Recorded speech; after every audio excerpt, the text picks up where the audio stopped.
नमस्कार दोस्तों, मैं देवेंद्र बेनीवाल आपके अपने YouTube channel Beniwal math success point channel पर मैं आपका स्वागत करता हूं। आप अच्छे होंगे, जबरदस्त होंगे, बेहतरीन होंगे।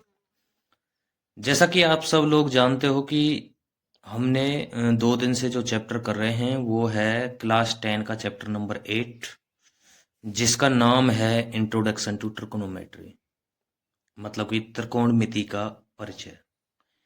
हमने इस चैप्टर का बेसिक किया, इसके फॉर्मूले किए, इसकी जो टेबल है वो किए, इसके कोण किए। हमने जो इसका बेसिक था वो हमने पूरा कंप्लीट कर लिया है। तो चलिए, इस बेसिक के आधार पर हमने कुछ क्वेश्चन रखे हैं और जो वो क्वेश्चन हैं वो हमने लिए हैं एक्सरसाइज 8.1 से। तो अपना वक्त जाया ना करते हुए चलो सीधे अपने क्वेश्चन की तरफ चलते हैं। तो हमारा पहला क्वेश्चन होगा, in triangle ABC right angled at B. मतलब क्या है इसका?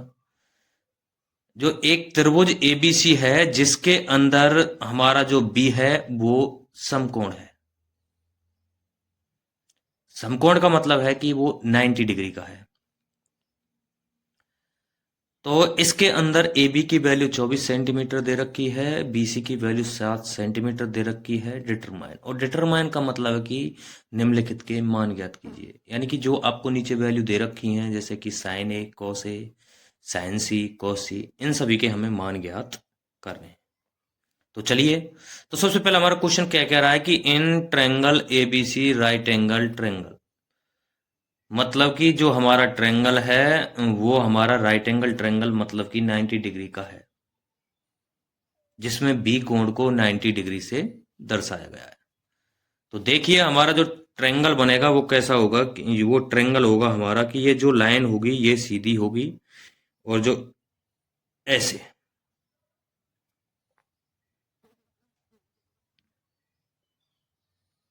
तो इसके अंदर हम इसे मानेंगे कि ये हमारा ए होगा और ये हमारा बी होगा और ये सी होगा।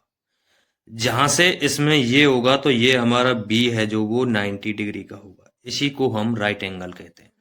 ठीक है भैया। अच्छा जी, इसके बाद मैं इसी के अंदर आपको कुछ महत्वपूर्ण बातें बता देता हूं कि जो ये हमारी ए से लेके सी तक की जो ये लाइन है, कहाँ से, ए से लेके सी तक की जो लाइन है, इसे भैया हम कहते हैं हाइपोटेनियस। क्या कहते हैं भैया? हाइपोटेनियस। और जो दूसरी लाइन हमारी ए से लेके बी तक की है, कहां से कहां तक, ए से लेके बी तक की है, इसे कहते हैं भैया हम परपेंडिकुलर। इट्स ओके, समझ में आया सभी के में? और जो ये थर्ड लाइन है हमारी, ये बी से लेके सी तक की है, सी तक है, इसे हम कहते हैं भैया बेस। इसे हम डिनोटेड करते हैं बी से। अच्छा भैया, क्वेश्चन के अनुसार चलते हैं कि सबसे पहले हमें देखना है कि triangle ABC right angle triangle, तो हमने ट्रायंगल जो बी है वो 90 डिग्री का बना दिया, ये समकोण होगा। तो इसके अंदर ए बी बराबर 24 सेंटीमीटर, मतलब कि ए और बी बराबर 24 सेंटीमीटर हमें वैल्यू दे रखी है। It's okay. अच्छा जी, आगे चलते हैं। बी सी बराबर 7 सेंटीमीटर, तो बी सी बराबर 7 सेंटीमीटर, मतलब कि यहां से लेके और यहां तक की जो दूरी दे रखी है वो दे रखी है हमें भैया कितनी, 7 सेंटीमीटर। It's okay. ठीक है भैया। तो हमारा क्वेश्चन के अनुसार हमारा जो मतलब कि जो हमारा ये ट्रायंगल है वो बन के तैयार है। तो आइए इसका सॉल्यूशन पे चलते हैं। किस पे चलते हैं भैया? सॉल्यूशन। अच्छा जी, तो सबसे पहले हम करेंगे कि जो ये राइट एंगल ट्रायंगल है, मैंने आपको पहले भी बताया था कि पूरी जो आपकी चैप्टर नंबर 1 है, इसमें पूरे में आपका पाइथागोरस प्रमेय लगेगा। कुछ फॉर्मूले हैं वो जो एडजस्ट हैं, जो मैंने आपको पहली क्लास में बताए थे वो भी हैं। तो सबसे पहले हमें करना होगा अप्लाइंग अप्लाइंग पाइथागोरस पाइथा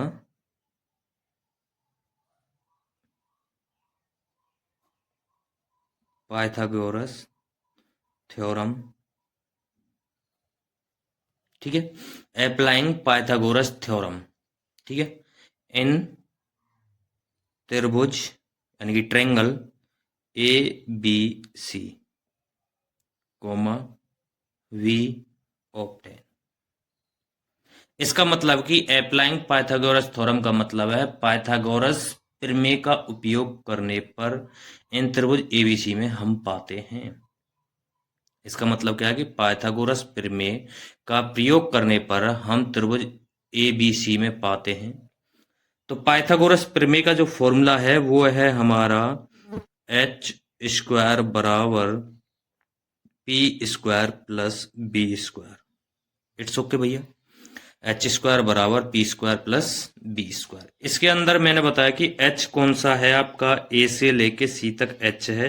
तो हम एच ना लेके इसके स्थान पर हम ले लेंगे ए और सी। तो एच के स्थान पर क्या ले लेंगे हम, ए और सी का स्क्वायर बराबर पी का हमारा पी ये है, तो पी के लिए हम ले लेंगे ए और बी। क्या ले लेंगे हम, ए और बी। तो कहेंगे हम ए बी का स्क्वायर प्लस बी है, बी का हमारा ये बेस है, तो हमने लिया था बी को, बी और सी के बीच में जो बी है, तो हम इसे ले लेंगे हम बी सी। तो इसे कर देंगे हम बी सी का स्क्वायर। अच्छा भैया, यहां तक समझ में आया? मुझे लगता है सभी के समझ में आ गया होगा। तो ए सी के लिए हमने जो वैल्यू रखी है यहां से ए और ए और सी के लिए जो हमने वैल्यू रखी है वो हमें ज्ञात करनी है। क्या करनी है, ज्ञात करनी है। तो यहाँ पे हमें ए सी का स्क्वायर ही रखना पड़ेगा। ए बी के लिए जो हमने वैल्यू रखी है वो रखी है 24 सेंटीमीटर, तो 24 का स्क्वायर प्लस जो बी सी के वैल्यू रखी है हमने वो 7 का स्क्वायर। अच्छा जी, आगे देखिए। तो ए सी का स्क्वायर बराबर 24 का जो स्क्वायर होता है वो होता है भैया, तो 24 का जो स्क्वायर होता है वो होता है भैया 576, और जो 7 का स्क्वायर होता है वो होता है 49। तो स्क्वायर हमने क्यों लिया, क्योंकि इसे अगर हम सॉल्व करेंगे तो 24 मल्टीप्लाई 24 करने पर 576 आता है, और 7 मल्टीप्लाई 7 करने पर 49 आता है। तो ए सी का स्क्वायर बराबर 576 और 49 को हम जोड़ेंगे तो 9 और 6 15 और 7 4 11, एक कैरी कितना हो गया, 12 है, 5 और 1 6, 625। इससे आगे मैंने आपको बताया था कि अगर मेरा कहीं पे स्क्वायर है और मैं उसे दूसरी साइड लेके जाऊं तो ये हो जाता है हमारा अंडर रूट में। किस में पहुंच जाता है ये, अंडर रूट में। या फिर हमारे पास में दूसरा तरीका होता है कि both on side multiply by under root, both on side multiply by under root, मतलब कि दोनों साइड अंडर रूट करने पर। और इससे बेटर जो है मैं बता के चलूंगा वो आपको करना है कि यहाँ मेरा स्क्वायर है, इसके इधर जाके अंडर रूट में चेंज हो जाएगा। तो आपको लेना है ए सी बराबर अंडर रूट 625। तो ए सी बराबर तो 625 का जो हम एलसीएम लेते हैं, क्या लेते हैं भैया, एलसीएम। तो देखिए मैं आपको एलसीएम लेना सिखा देता हूं 625 का। तो ये वैल्यू पहले हमारी 5 से डिवाइड होगी, 5 एकम 5, 5 नून 10, 5 5 25। फिर 5 से देंगे, 5 दूनी 10 और 5 5 25। फिर 5 से देंगे, 5 से 5 बार, और फिर 5 से देंगे 5 का एक बार। तो हम 625 के स्थान पर लिख सकते हैं 5 मल्टीप्लाई 5 मल्टीप्लाई 5 मल्टीप्लाई 5। तो यहाँ पर लिखना है आपको 5 मल्टीप्लाई 5 मल्टीप्लाई 5 मल्टीप्लाई 5। तो जब हम इनमें से अंडर रूट से इन्हें बाहर निकालेंगे तो अंडर रूट से किसी भी संख्या को बाहर निकालने के लिए दो संख्याओं का जोड़ा बनाना पड़ता है। तो इसमें दो संख्या, वो दोनों संख्या एक जैसी होनी चाहिए, इसलिए इसमें 5 5 के दो जोड़े बनेंगे। तो ये यहां से निकल के आएगा कि ए सी बराबर 5 मल्टीप्लाई 5। तो क्या आ जाएगा, ए सी बराबर 25 सेंटीमीटर। तो ये वैल्यू हो जाएगी हमारी किसकी, ए और सी के बीच की। और ए और सी हमारा है कहाँ, ये राजी, ये आ गया हमारा 25 सेंटीमीटर। ठीक है भैया, यहां तक मुझे लगता है सभी के क्वेश्चन समझ में आया होगा। ये कह रहा है कि इसमें अब फाइंड करिए साइन ए और कॉस ए। अच्छा देखिए, साइन ए और कॉस ए फर्स्ट में हम ज्ञात करेंगे पहले साइन ए। साइन ए ज्ञात करने के लिए हमें करना पड़ेगा, क्या करना पड़ेगा, तो अपोजिट साइड लेनी पड़ेंगी, साइड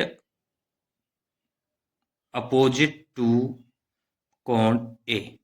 यहां पे लिखो side opposite to OPPOSITE, opposite to triangle A. क्यों? क्योंकि साइन में ए दे रखा है, ए इसलिए ए ट्रायंगल के कंपैरिजन में निकालना होगा।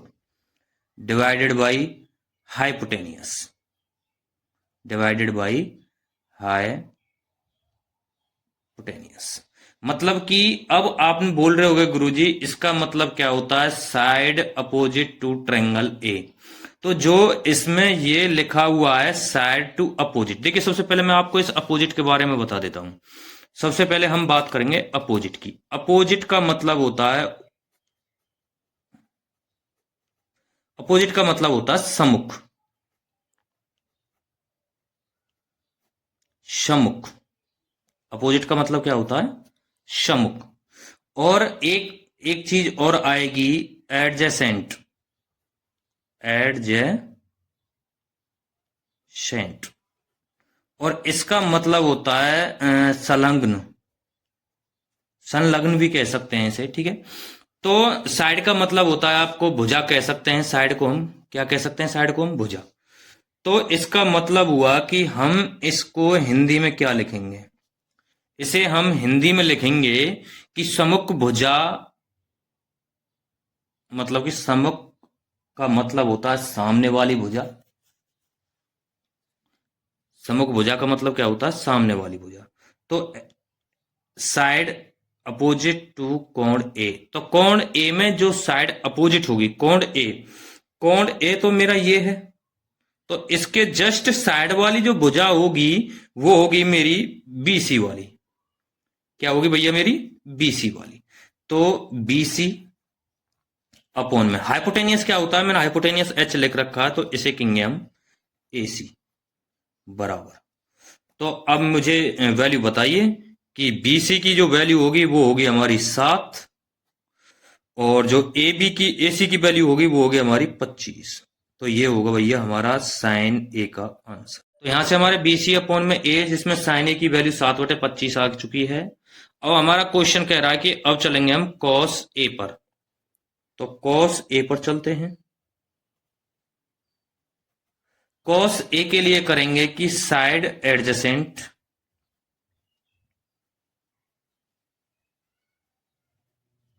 Triangle A. ए क्यों लिया, क्योंकि जैसे साइन में ए था ऐसे ही कॉस में ए है, इसलिए हमें ए लेना पड़ेगा। डिवाइडेड बाय हाइपोटेनियस, ठीक है भैया। अच्छा जी, तो वो ही है एडजेसेंट का मतलब मैंने अभी यहां पे बताया था। संलग्न का मतलब होता है बगल वाली भुजा, कौन सी होती है, बगल वाली भुजा। और सम्मुख का मतलब होता है, मैं लिख देता हूं कि सम्मुख का मतलब होता है सामने वाली भुजा। सम्मुख का मतलब क्या होता है, सामने वाली भुजा। और इसमें संलग्न में होता है आपका बगल वाली भुजा,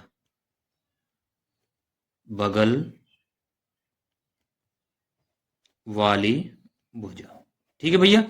तो इसी के अंदर हम कहेंगे साइड एडजेसेंट ए का मतलब होता है संलग्न भुजा के बगल वाली भुजा। और संलग्न के बगल वाली भुजा कौन सी होगी, ट्रायंगल ए के ए बी। क्या होगी भैया, ए और बी। तो यहां पे लिख दो आप ए बी। और हाइपोटेनियस आपको पता है, 2 बार बता दिया मैंने, ए और सी। हाइपोटेनियस क्या हो जाएगा, ए और सी बराबर, ए बी की वैल्यू आपकी 24 है और एसी की वैल्यू आपकी 25 है। तो ये हमारा आंसर आ जाएगा भैया किसका, कॉस ए का। अब क्वेश्चन नंबर 2 पे चलते हैं। क्वेश्चन नंबर 2 आपका कह रहा है कि साइन सी और कॉस सी और ज्ञात करिए। तो यहां पे लिख लीजिए साइन सी। तो सेकंड क्वेश्चन के अंदर निकालना है हमें साइन सी। अच्छा जी, साइन सी कैसे निकालेंगे, side opposite to triangle C. Triangle C पर चलेंगे अब, क्योंकि पहले हमारे में ए था तो ए पर गए थे, अब सी है तो सी पर जाएंगे। तो ये कह रहा है साइड अपोजिट टू कौन सी, ट्रायंगल सी। तो जैसे हमने ट्रायंगल ए के लिए अपोजिट मानी थी बी सी, ऐसे ही हम साइड सी के लिए अपोजिट मानेंगे हम ए बी। तो यहां पर लिखो side opposite to triangle C upon में हाइपोटेनियस। अच्छा जी, अपोजिट टू का मतलब है कि सम्मुख भुजा के सामने वाली भुजा, मतलब कि ट्रायंगल सी के सामने वाली भुजा कौन सी होगी हमारी? A B. कौन सी होगी भैया हमारी? A B. किसके? सी के सामने वाली भुजा कौन सी होगी हमारी? A B. तो ए बी अपॉन में हाइपोटेनियस आपका ए सी बराबर ए बी की जो वैल्यू है वो होगी आपकी, ए बी की वैल्यू ये रही, ये है आपकी 24। अच्छा जी, और ए सी की वैल्यू है आपकी 25। ये यहां से इसका भी साइन सी का भी आंसर आ गया। अब बात करते हैं हम, हमारे पास में बचा कॉस सी। क्या बचा भैया? कॉस सी। कॉस सी निकालेंगे हम। कॉस सी के लिए हमें करना पड़ेगा side adjacent to triangle C, मतलब कि ट्रायंगल सी के एडजेंट का मतलब होता है, एडजेसेंट का मतलब कि उसके बगल वाली भुजा। तो इसमें लिख लेना side adjacent to triangle C upon में हाइपोटेनियस, मतलब कि जो इसके ट्रायंगल सी है इसके जस्ट बगल वाली भुजा। तो इसके जस्ट बगल वाली भुजा कौन सी होगी भैया? इसके जस्ट बगल वाली भुजा होगी ए बी और सी। कौन सी होगी भैया? B C. और हाइपोटेनियस आपकी ए सी। तो जो बी सी की वैल्यू है वो आपकी 7 है, और जो ए सी की वैल्यू है वो आपकी कितनी है? 25। तो ये होगी जी हमारा इसका आंसर। और मुझे लगता है कि ये आपको पूरा कंप्लीट समझ में आया होगा। ठीक है भैया, यहां से किसी को कोई प्रॉब्लम? कोई प्रॉब्लम। आइए अब नेक्स्ट क्वेश्चन की तरफ चलते हैं। हमारा ये फर्स्ट क्वेश्चन तो क्लियर हो गया, तो चलिए नेक्स्ट क्वेश्चन की तरफ चलते हैं। तो हमारा नेक्स्ट क्वेश्चन होगा इन द गिवन फिगर, जो हमें फिगर दे रखा है इसके अंदर find tan p minus cot p। तो इससे हमें tan p और cot p का मान ज्ञात करना है। इसके अंदर मैं आपको छोटी सी कुछ बातें बता दूं कि मैंने आपको इससे पहले वाले क्वेश्चन में बताया था कि ये तो मेरी हाइपोटेनियस है, ये मेरी परपेंडिकुलर है, और ये मेरा बेस है। ठीक है भैया? अच्छा जी, ये चीज हमारी क्लियर। तो इसका सॉल्यूशन करते हैं। चलिए क्या करते हैं भैया? सॉल्यूशन। तो इसका सॉल्यूशन होगा वही हमारे, मैंने आपको बताया था कि हर क्वेश्चन में आपको वही पाइथागोरस प्रमेय लगानी है। तो हम यहां पे लिखेंगे अप्लाइंग पाइथागोरस थ्योरम इन त्रिभुज कौन सा?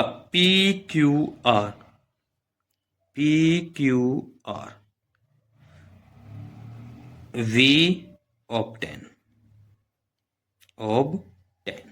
मतलब कि अप्लाइंग पाइथागोरस थ्योरम इन त्रिभुज पी क्यू आर। इसका मतलब है कि हम त्रिभुज पी क्यू आर में पाइथागोरस प्रमेय लगाने पर या प्रयोग करने पर, वी ऑफ 10 का मतलब है हम पाते हैं। तो हमारा पाइथागोरस प्रमेय का जो फॉर्मूला है वो है हमारा फॉर्मूला एच स्क्वायर बराबर P square plus B square. H है आपका हाइपोटेनियस, पी परपेंडिकुलर और बी है आपका बेस। तो मैंने इसमें आपके ट्रायंगल में कुछ बातें लिख दी पहले, इसलिए ही कि जो हाइपोटेनियस है वो मेरा पी से लेके आर तक होगा। हाइपोटेनियस कहां से कहां तक होगा? पी से लेके, मैं लिख देता हूं, पी से लेके आर तक।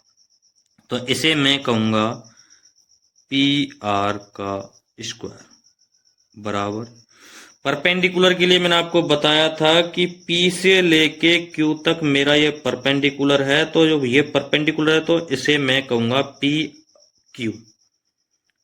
क्या कहूंगा भैया? पी क्यू का स्क्वायर प्लस जो B है, B को मैंने बताया कि इसे बेस कहते हैं, और बेस मेरा कहां से कहां तक है? Q से लेके R तक, तो मैं इसे कहूंगा क्यू आर का स्क्वायर। यहां तक समझ में आया? ठीक है। अब इसके अंदर पी आर का स्क्वायर मतलब मुझे पहले वैल्यू चाहिए पी आर की, और पी से लेके आर तक की जो वैल्यू मुझे दे रखी है वो दे रखी है 13। तो मैं यहां पे स्पष्ट रूप में लिख दूंगा 13 का स्क्वायर बराबर पी क्यू। पी से लेके क्यू, तो इसके जो बीच की दूरी दे रखी है मुझे वो 12 है, तो मैं लिख दूंगा 12 का स्क्वायर प्लस प्लस का प्लस। तो क्यू आर का मतलब है कि मुझे बी की वैल्यू जो क्यू आर है वो मुझे दे नहीं रखी है, तो मैं लिख लूंगा क्यू आर का स्क्वायर। सेम रखना है, कुछ भी चेंजिंग नहीं करनी है। अच्छा जी, इतना हो गया। 13 का स्क्वायर होता है 169। ये कहोगे कि आपने 169 निकाल कैसे लिए किया? अगर पावर में 2 है तो 13 गुना 13 कर लो, पावर में 3 है तो 13 गुना 13 गुना 13। इसका मतलब यह है कि पावर जितनी होगी हम जो संख्या दे रखी होगी उसका इतनी बार ही मल्टीप्लाई करते हैं। तो इसमें पावर 2 दे रखी है, इसलिए 13 गुना 13 करेंगे, और 13 गुना 13 होता है 169 बराबर 12 का स्क्वायर, इसलिए 2 पावर है, तो 12 गुना 12 ये होता भैया 144 प्लस वही क्यू आर का स्क्वायर, ये हम सेम टू सेम रखेंगे।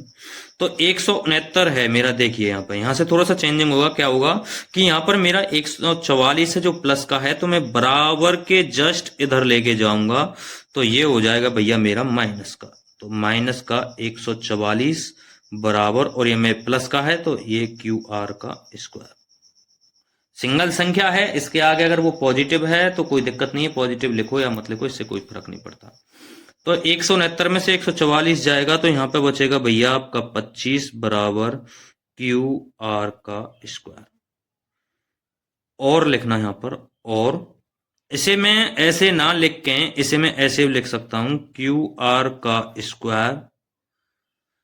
का स्क्वायर बराबर 25। मतलब कि पहले मेरा 25 आगे था, क्यू आर स्क्वायर पीछे था, तो मैं इसे ऐसे भी लिख सकता हूँ, क्यू आर को आगे भी लिख सकता हूँ और 25 को पीछे भी लिख सकता हूँ। तो आगे देखिए मैंने आपको बताया था कि जो स्क्वायर है इसे हम दूसरी साइड लेके जाएंगे तो अंडर रूट में हो जाएगा, तो क्यू आर का आर बराबर अंडर रूट 25।